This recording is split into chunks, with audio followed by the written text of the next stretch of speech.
antibiotik beta-laktam dan penghambat dinding sel ini memang kemarin kan yang saya minta itu coba melihat dari buku Katsung gitu ya. Jadi yang saya berikan literaturnya Katsung karena pembagian antibiotiknya saya melihat dari situ. Nah, coba saya ingin share screen ya.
Ya, apakah sudah terlihat? Sudah Ibu. Ya, ya. Suara saya sudah terdengar jelas ya. Baik, jadi yang pertama itu tentang antibiotik beta-laktam ya dan penghambat dinding sel. Ini nanti kalau ada hal-hal yang penting tolong sekaligus dicatat ya. Itu ya. Jadi apa yang saya sampaikan atau mungkin di-record, kalau ada yang merecord juga boleh ya. Misalnya dirasa penting. Nah, yang pertama ini tentang antibiotik bentar ya.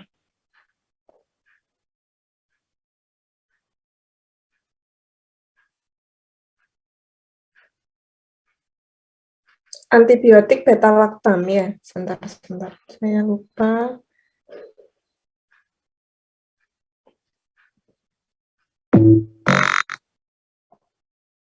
Ya, kalau untuk antibiotik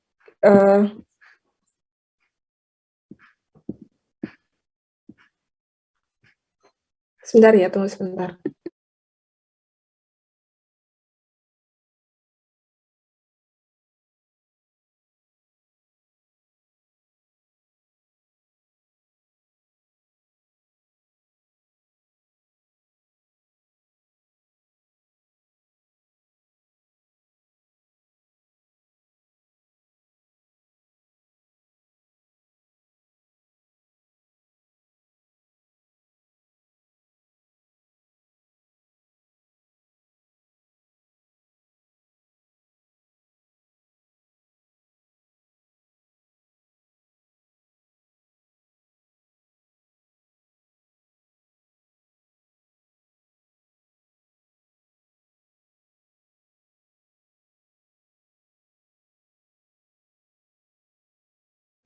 Sudah terlihat ya? Sudah Ibu. Baik. Ya, sekali lagi nanti kalau ada yang penting bisa dicatat ya.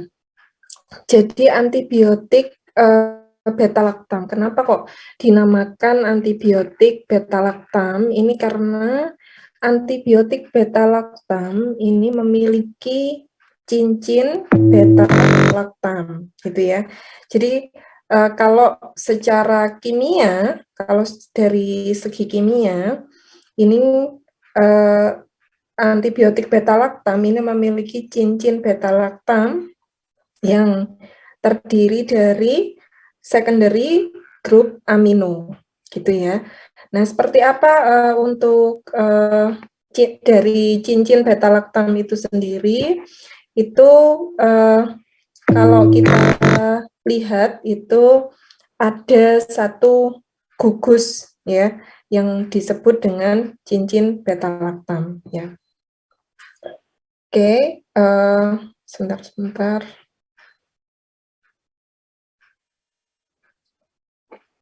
Nah, lalu kemudian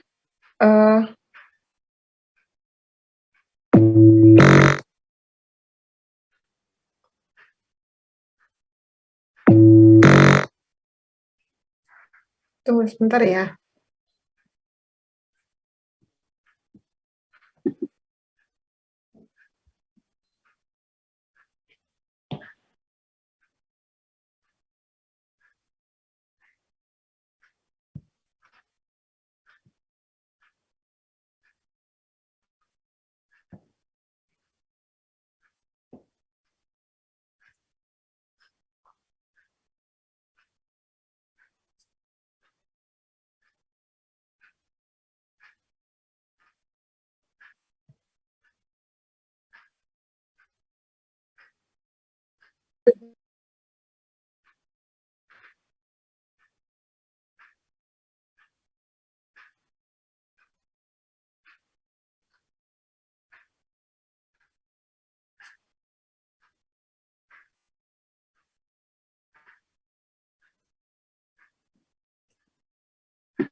Baik, kita lanjut ya. Nah, yang mana yang disebut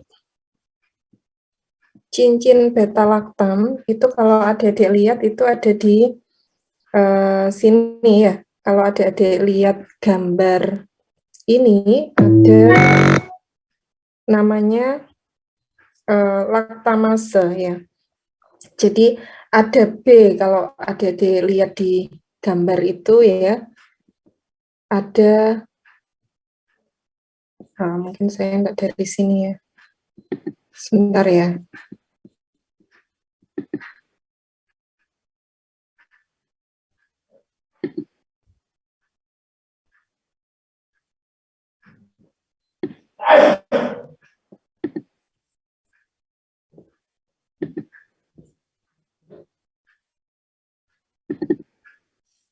Ini terlihat ya kalau dari sini ya. Sudah terlihat? Sudah, Ibu. Baik. Nah, jadi cincin beta laktam itu ada di sini. Ya, kalau kita lihat secara detail, ini namanya cincin beta laktam. Ya. Jadi, semua antibiotik beta laktam itu memiliki gugus cincin beta laktam. Nah, ini apa saja yang termasuk antibiotik beta laktam itu terdiri dari penisilin, cefalosporin, monobaktam, dan carbapenem. Ya, makanya tadi di presentasi harapan saya kelompok ini tadi mempresentasikan mulai dari penisilin, cefalosporin, monobaktam, dan juga carbapenem. Ya, tapi tadi hanya penisilin dan cefalosporin saja, gitu ya. Nah, kemudian kalau kita lihat di sini, ini adalah yang penisilin ya. Penisilin tadi kan ini, kursornya bisa terlihat ya, Dik ya?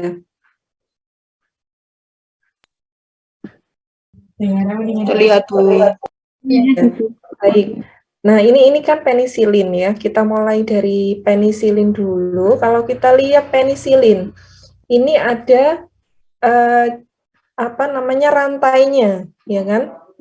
Rantainya yaitu rantai R. Ya, inilah yang kemudian diisi oleh ini, ya, oleh gugus-gugus yang berbeda ini sehingga didapati antibiotik seperti penisilin G, penisilin V, ya, oksasilin, dikloxasilin, kemudian nafsilin, ampicillin, itu rantai sampingnya seperti ini ya.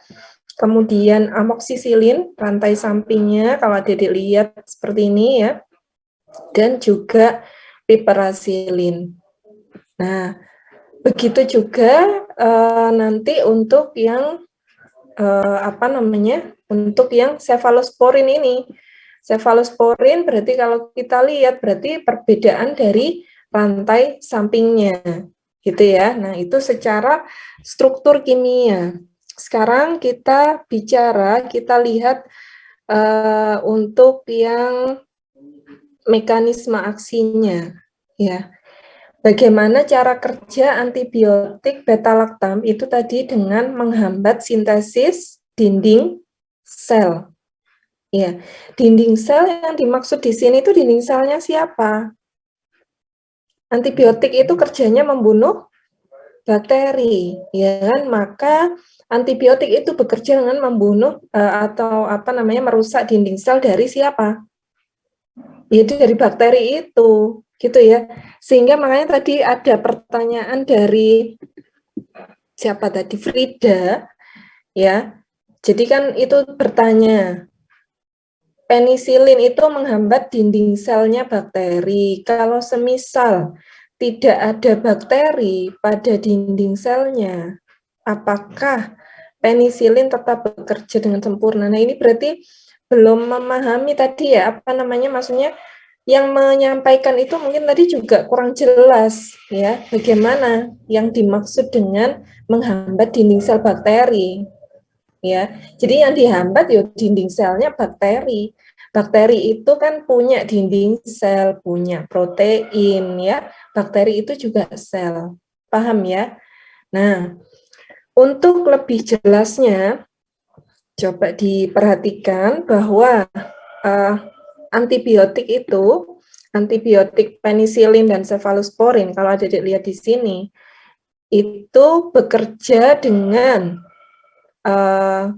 cara PBP, ya kan? Ada namanya penicillin binding protein. Diingat-ingat penicillin binding protein ini disebut juga, ini adalah suatu enzim ya, suatu enzim yang menyatukan atau berperan pada proses pembentukan cross-link dari N-asetilmuramic acid ini dan juga N-asetil glukosamin. Ya, jadi kalau Adik-adik lihat di sini dinding sel bakteri ini dinding sel bakteri ya. Dinding sel bakteri itu susunannya terdiri dari polisakarida ya, yang itu terdiri dari ini N-asetil glukosamin dan N-asetil muramic acid, di mana dua amino ini ya akan dihubungkan oleh suatu enzim yang namanya adalah enzim apa tadi? Transpeptidase atau disebut juga PBP atau penicillin binding protein. Ingat ya. Jadi enzim transpeptidase atau penicillin binding protein.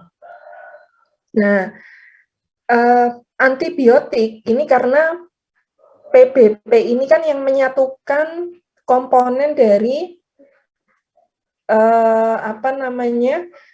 dinding sel tadi ya. Nah, si antibiotik beta-laktam ini kerjanya berikatan dengan PBP ini atau berikatan dengan apa tadi? Enzim transpeptidase. Sehingga ketika antibiotik itu berikatan dengan enzim transpeptidase atau dengan PBP ini, maka ya tidak akan terbentuk dinding sel yang sempurna. Ya kan, sehingga kemudian selnya mengalami kematian, ya, yaitu terjadi autolisis. Ya, nah itulah kemudian kenapa antibiotik ini bisa menghambat kerja dari sel bakteri. Ya. Nah, untuk lebih jelasnya ini ya, kalau pengertian sudah saya jelaskan, coba kita lihat video ya. Ada video, coba adik-adik perhatikan. Sudah terlihat videonya? Sudah, Ibu. Sudah ya. Nah, coba adik-adik perhatikan.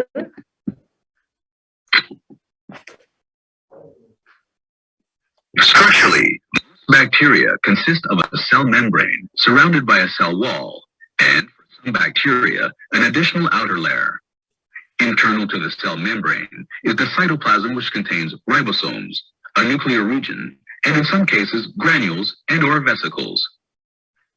Depending on the bacterial species, a number of different external structures may be found, such as a capsule, flagella, and pili.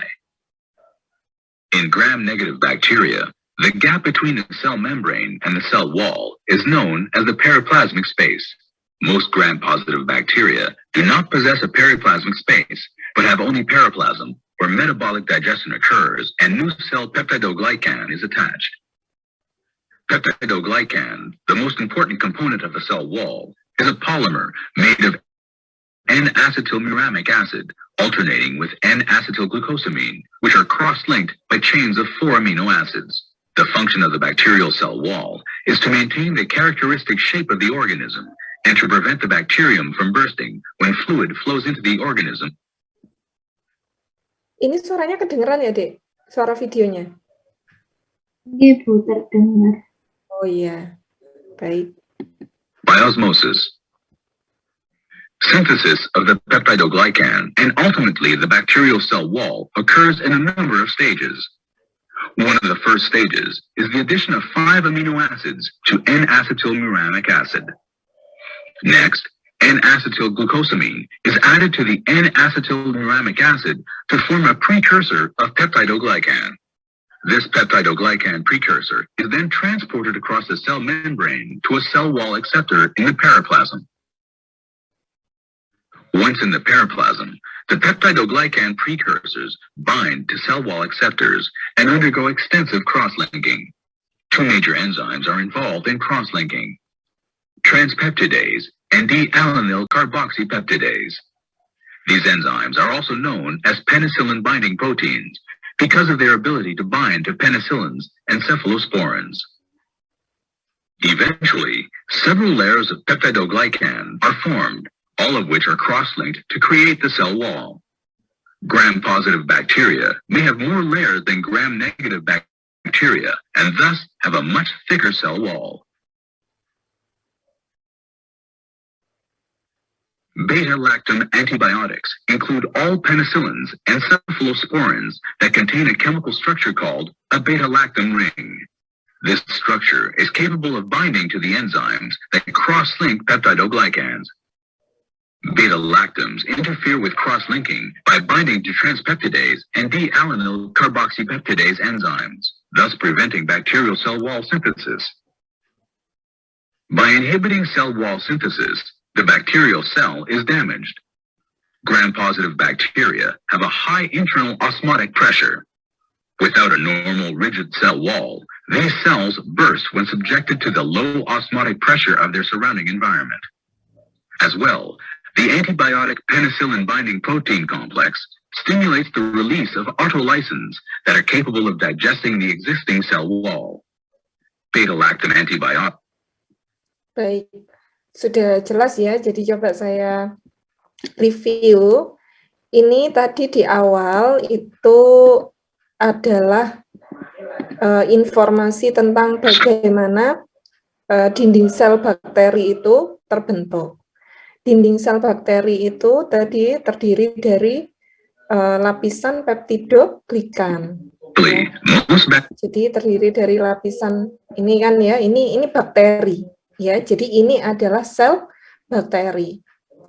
Nah, ini adalah dinding sel bakteri. Kalau kita lihat lebih detail pada dinding sel bakteri, ya, ini dinding sel bakteri itu tersusun atas lapisan peptidoglikan. Ya, jadi kemudian peptidoglikan ini kalau kita lihat lebih dalam, nah itu seperti ini.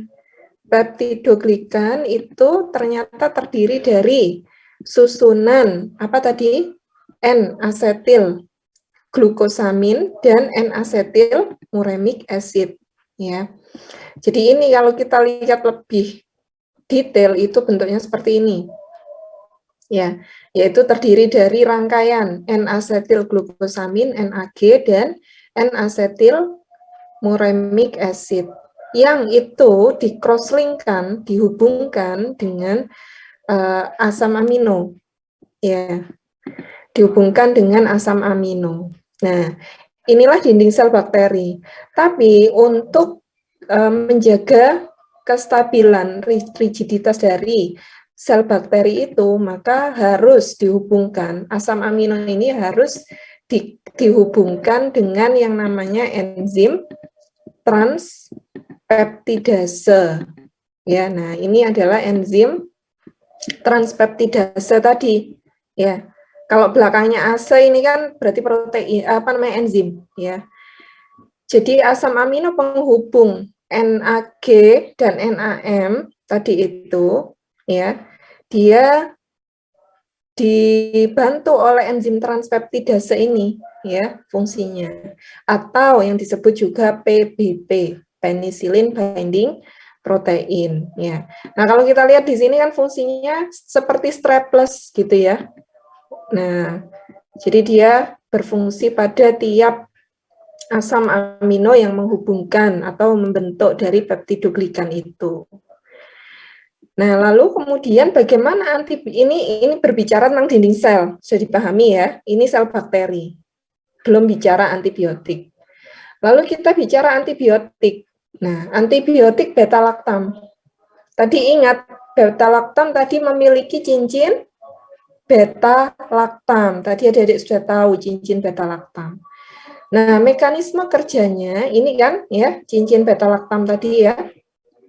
Cincin beta laktam itu bisa terikat pada enzim transpeptidase ini.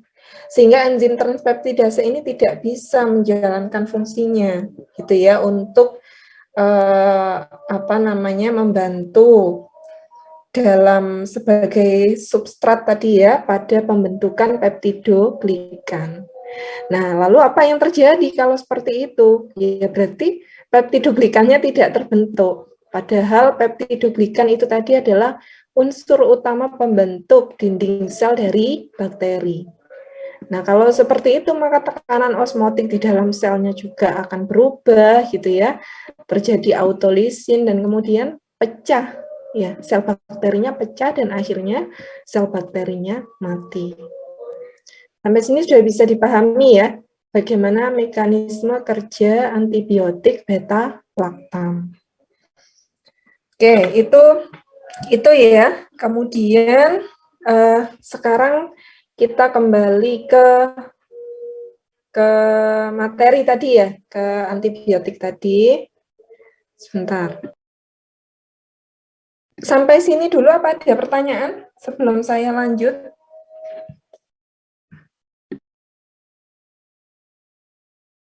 Ataukah sudah jelas?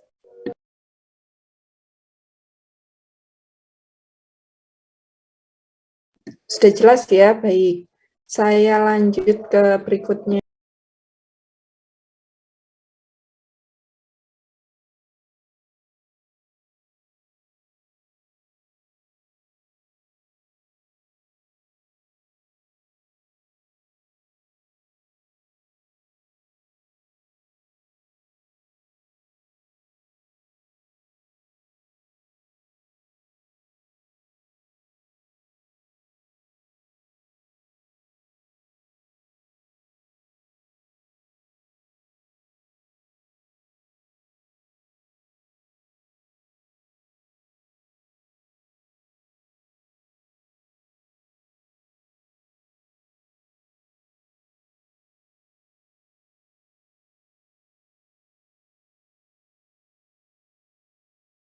Sebentar ya, nunggu adzan dulu.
Ya, baik, sudah terlihat. Share screen-nya sudah terlihat? Sudah, Ibu. Sudah. Oke. Mekanisme kerja antibiotik beta-laktam sudah jelas ya. Nah, sekarang kita lihat bahwa ada bakteri-bakteri tertentu yang itu resisten terhadap antibiotik beta-laktam.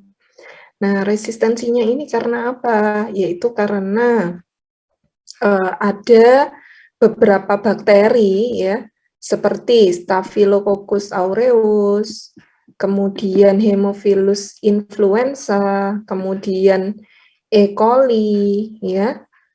Kemudian ya ini contoh antibiotiknya. Ini memiliki suatu senyawa yang namanya bakteri ini memiliki beta-laktamase atau memproduksi beta-laktamase.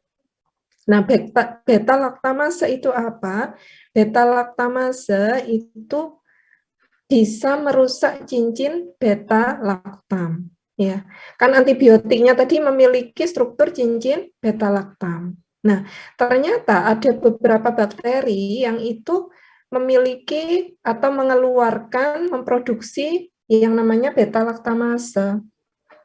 Sedangkan beta-laktamase ini bisa merusak cincin beta-laktam. Oleh sebab itu ada yang namanya resistensi. Ya.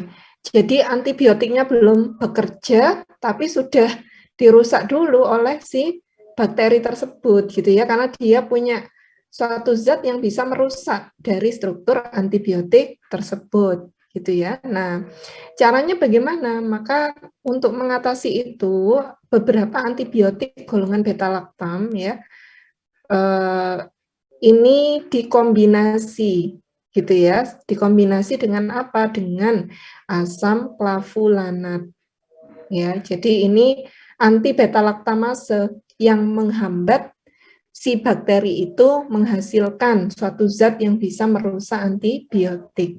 Ya, jadi asam clavulanat ini bukan antibiotik ya, tapi dia ketika diberikan bersamaan antibiotik ya seperti amoksisilin, nah tadi maka bisa melindungi antibiotik itu dari perusakan oleh si bakteri tersebut, paham ya? Jadi saya agak pelan-pelan karena memang butuh pemahaman ya. Nah, contohnya apa? Contohnya adalah amoksiklav. Ada yang pernah dengar amoksiklav? Amoksiklav itu adalah amoksisilin dan asam clavulanat. Ya. Nah, asam clavulanat ini apakah antibiotik? Bukan. Yang antibiotiknya mana? Amoksisilinnya. Tapi dia dikombinasi. Karena apa? Karena ada bakteri yang tadi bisa menghasilkan beta-laktamase yang bisa merusak cincin beta-laktam dari antibiotik tersebut. Ya, tapi kalau ditambah asam clavulanat ya aman. Itu ya. Oke, kemudian coba saya share screen yang ini ya. Jadi saya jelaskan dari awal ya tadi ya untuk antibiotik golongan penisilin, beta-laktam tadi ya.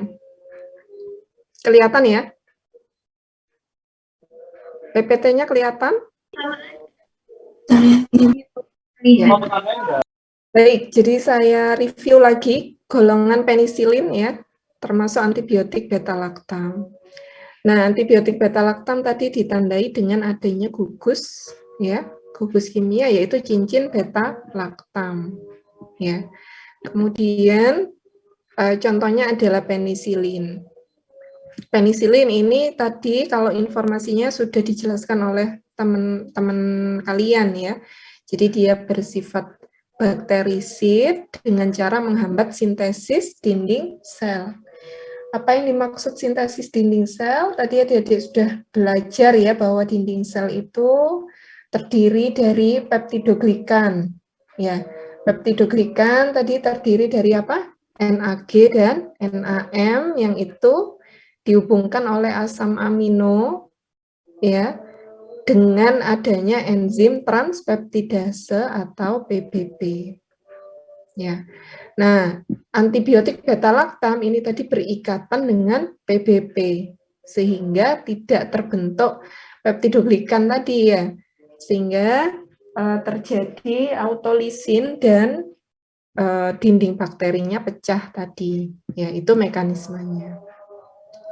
Nah, untuk farmakokinetik dari penisilin nih ya, berdifusi di jaringan dan cairan tubuh, kemudian memang ini terpenetrasi ke jaringan otak ya, kurang baik kecuali jika selaput otak mengalami infeksi ya, nanti bisa dibaca. Kemudian efek samping dari penisilin, nah ini terjadi urtikaria, kemudian anafilaksis. Makanya kadang itu beberapa orang kalau kita lihat ada alergi terhadap penisilin. Ya. Kemudian golongan penisilin ini jenisnya apa saja, yaitu penisilin spektrum gram positif yang rusak oleh enzim penisilinase. Enzim penisilinase tadi apa? Ada yang bisa membantu? Tadi ini sama dengan beta-laktamase. Enzim penisilinase itu sinonimnya dari beta-laktamase. Ada yang bisa membantu? Apa tadi?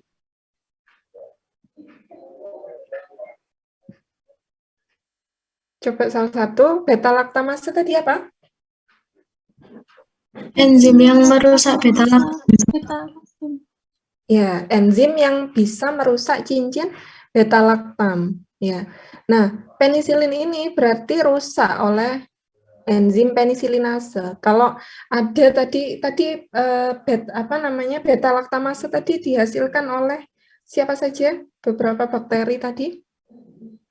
Ada tadi bakteri Staphylococcus, ya, Haemophilus. Nah, berarti ini nggak bisa diberikan untuk Staphylococcus, Haemophilus itu ya, karena bakteri tersebut menghasilkan enzim penisilinase, padahal ini rusak oleh enzim penisilinase atau beta-laktamase tadi. Kemudian penisilin spektrum luas yang rusak oleh enzim penisilinase. Contohnya ampicillin, amoxicillin, bacampisilin, ya ini juga nggak tahan oleh enzim penisilinase. Lalu yang ketiga, penisilin yang tahan oleh enzim penisilinase. Nah, karena tadi ya koamoxiclav ini tadi apa?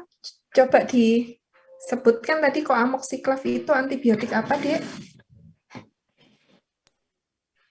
Ditambah dengan asam plavula tadi. Ya, jadi koamoxiclav itu adalah kombinasi dari amoxicillin dan asam klavulanat. Asam klavulanat ini yang bisa untuk merusak enzim penisilinase ini, sehingga ini disebut penisilin yang tahan oleh enzim penisilinase. Kemudian ada enzim anti-pseudomonas.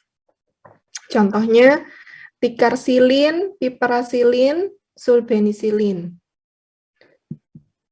Kemudian untuk indikasinya atau kegunaannya penisilin G, ya ini memang untuk sifilis, kemudian infeksi tenggorokan, ya, kemudian otitis media. Ya, kalau kita lihat otitis media, salah satu terapinya memang penisilin G. Kontraindikasi alergi. Efek sampingnya tadi ya urtikaria, demam, nyeri sendi, ya.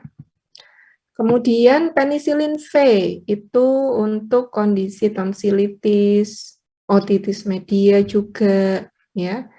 Kontraindikasinya tetap, jadi kalau ada alergi ya, pasien yang hipersensitif atau alergi maka tidak bisa diberikan. Kemudian, nah ini adalah efek sampingnya, urtikaria dan angioedem, ya. Kemudian penisilin spektrum luas yang rusak oleh enzim penisilinase. Nah, contohnya adalah ampicillin.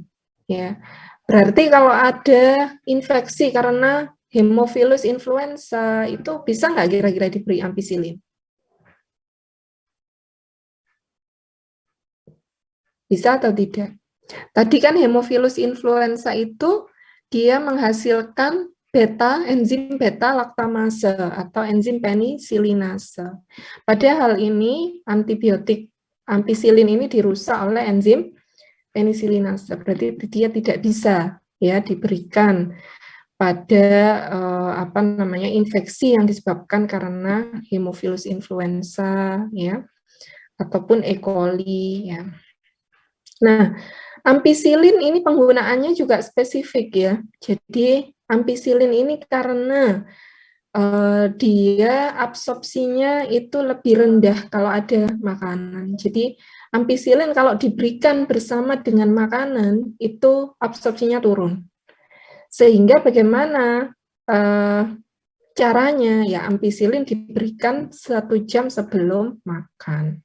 Ya, karena tadi itu rusak absorpsinya bila ada makanan. Nah, beda dengan amoksisilin ya. Kalau amoksisilin ini dia lebih tahan ya pada di proses absorpsinya ini dia lebih bagus daripada ampicillin tadi. Jadi kalau amoksisilin ini bisa diberikan baik itu bersama makan atau sesudah makan atau 1 jam sebelum makan ya. Karena dia tidak dirusak absorpsinya oleh adanya makanan. Nah, kemudian ini koamoksiklav seperti yang saya sampaikan tadi ya. Koamoksiklav itu adalah kombinasi antara amoksisilin dengan asam klavulanat. Ingat tadi, yang bertindak sebagai antibiotik yang mana? Amoksisilin. Asam klavulanat ini tidak punya efek antibakteri, tapi bisa menginaktifkan enzim beta laktamase atau enzim penisilinase tadi, yang bisa merusak efektivitas dari amoksisilinnya. Paham ya? Oke.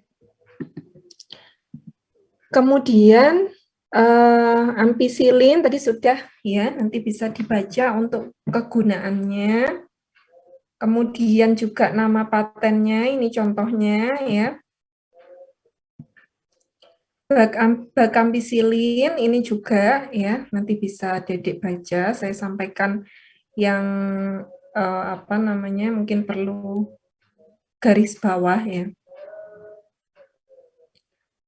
Nah, kemudian penisilin yang tahan oleh enzim penisilinase. Kalau yang tahan oleh enzim penisilinase ini contohnya adalah kloxacillin dan flukoxacillin. Ini karena dia tidak dirusak oleh enzim penisilinase. Beda dengan amoksisilin tadi ya. Kalau amoksisilin dia dirusak, tapi karena kombinasinya dengan asam klavulanat, nah itu maka bisa, karena asam klavulanat tadi menginaktivasi enzim penisilinase. Ini kloxacillin dan flukoxacillin. Ini tadi ya koamoksiklav.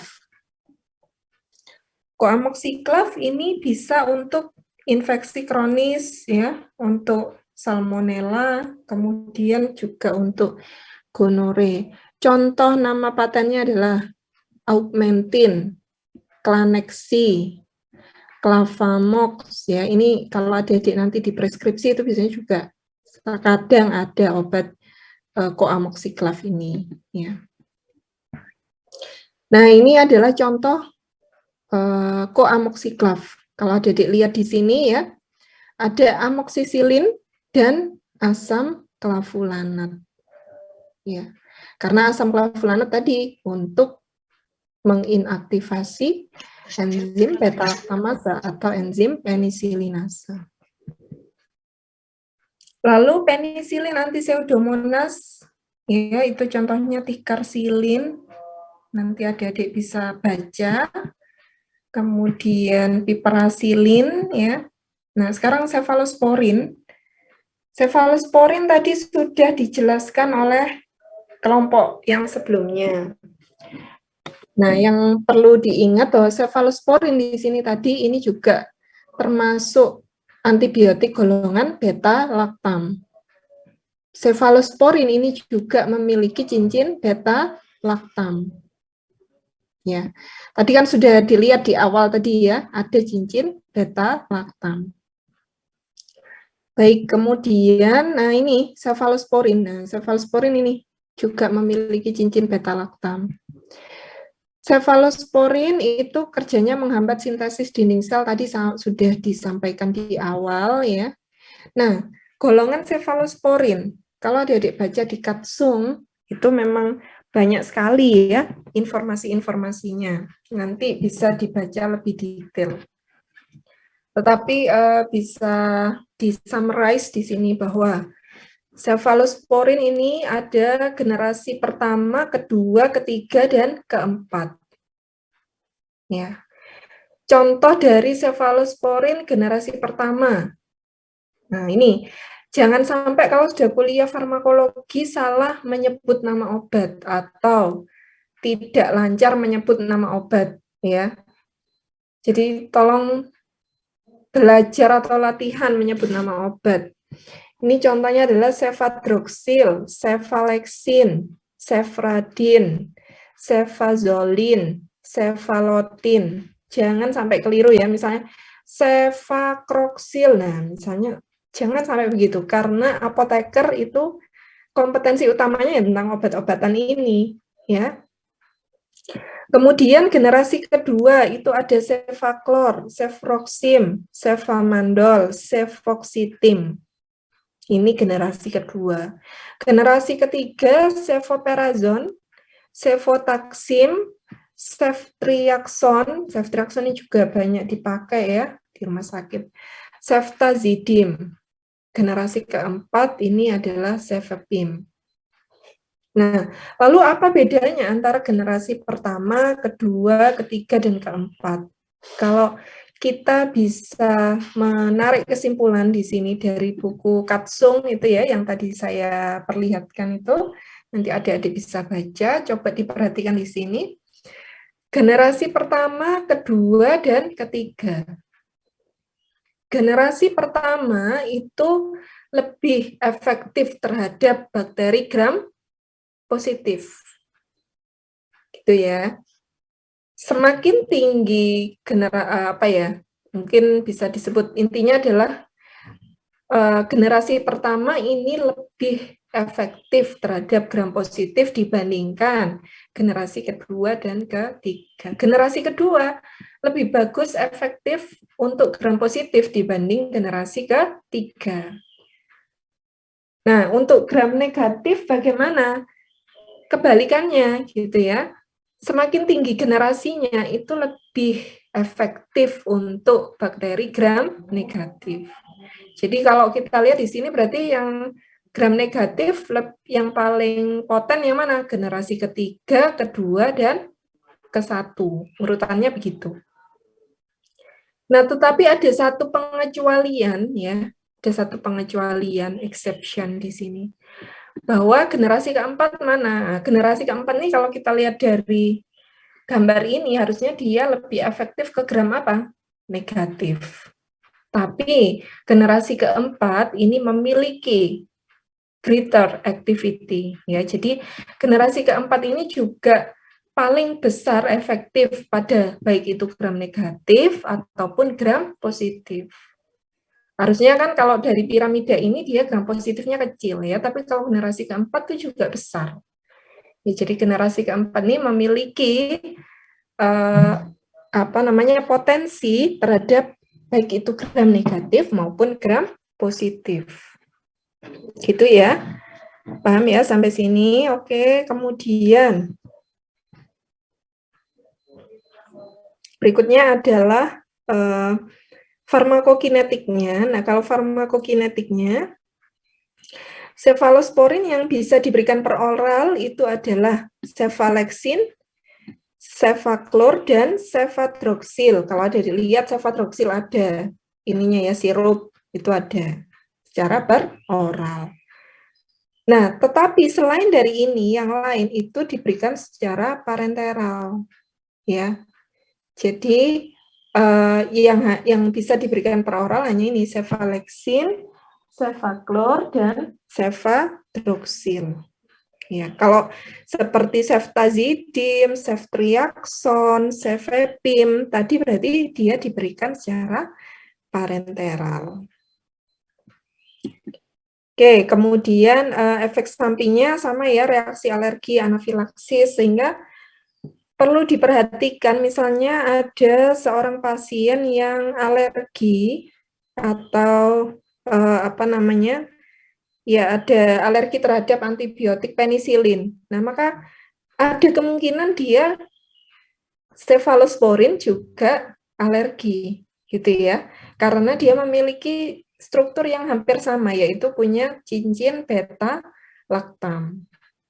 Ya, ada kemungkinan, besar kemungkinan. Tapi juga kalau misalnya dilihat lebih detail mungkin akan berbeda. Tapi kebanyakan begitu, ya.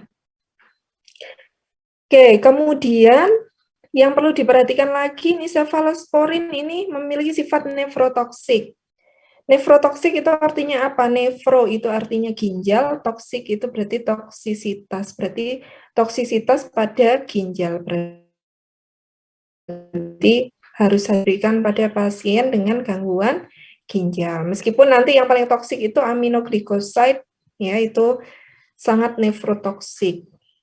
Oke. Baik, kemudian nah ini ada antibiotik golongan beta laktam yang lain. Seperti monobactam, kemudian carbapenem ya, aztreonam, imipenem, meropenem. Nah, ini adalah antibiotik yang juga memiliki cincin beta laktam. Maka mekanismenya bagaimana ya? Sama seperti tadi, menghambat sintesis dinding sel. Ya, saya kira itu untuk penjelasan materi yang pertama ya. Penisilin, cefalosporin, dan antibiotik golongan beta laktam. Sampai sini apakah ada pertanyaan?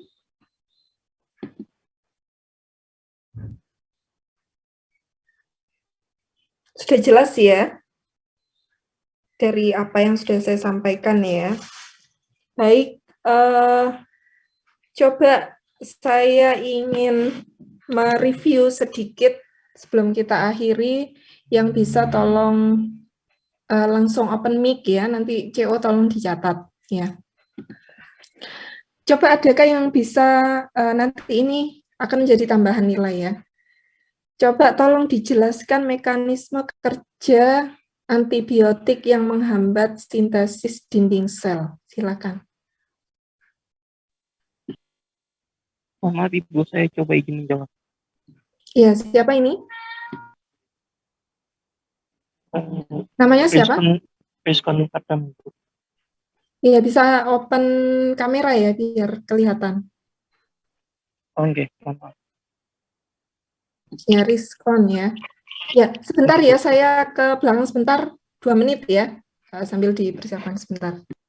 Langsung saya jawab ya Ibu, atau Tunggu sebentar, saya ke belakang 2 menit ya. lanjut?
Iya, silakan Rizkon.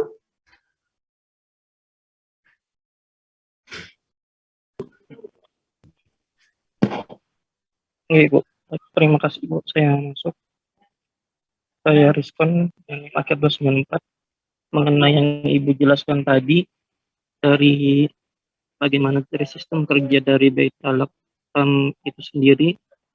tadi saya yang pahami bahwa dari obat yang mempunyai beta-lactam itu mempunyai cara kerja untuk menghambat sintesis dinding sel pada bakteri.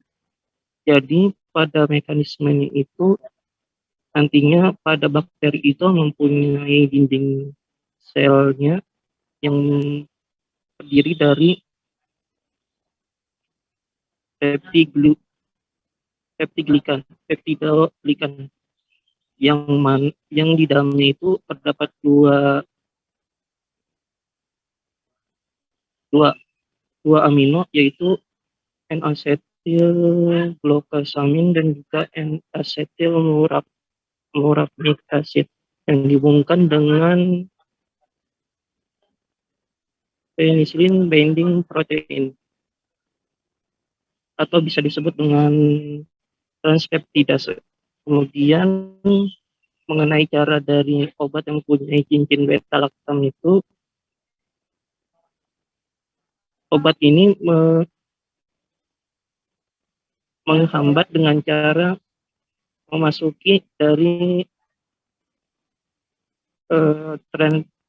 transpeptidase tadi itu. Jadi dari transpeptidase itu tidak berfungsi dengan baik sehingga mengakibatkan tidak terbentuknya sel bakteri tersebut, sehingga terpecahnya sel bakteri itu lalu mati selnya itu.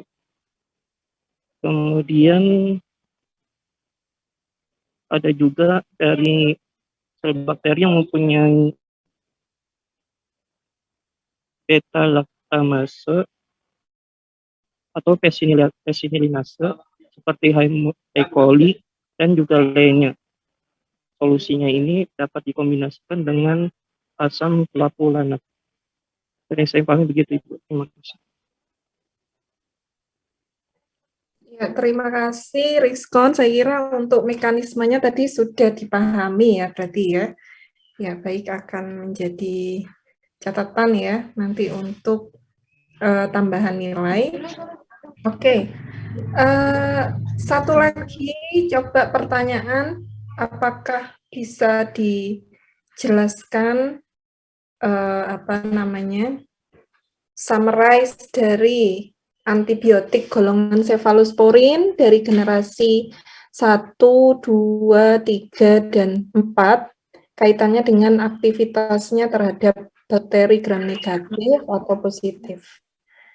Silakan.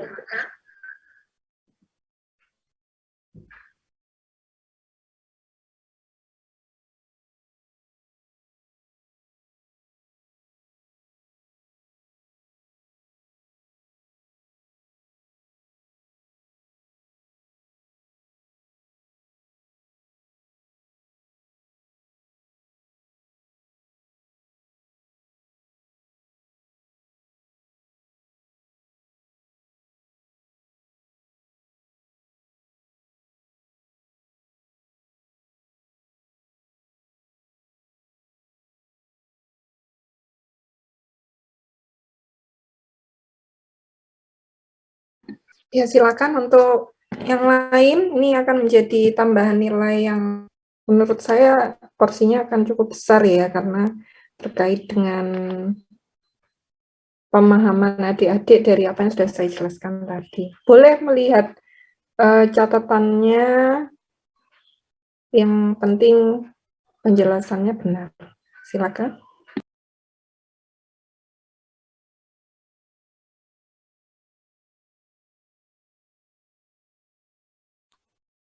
Izin menjawab, Ibu.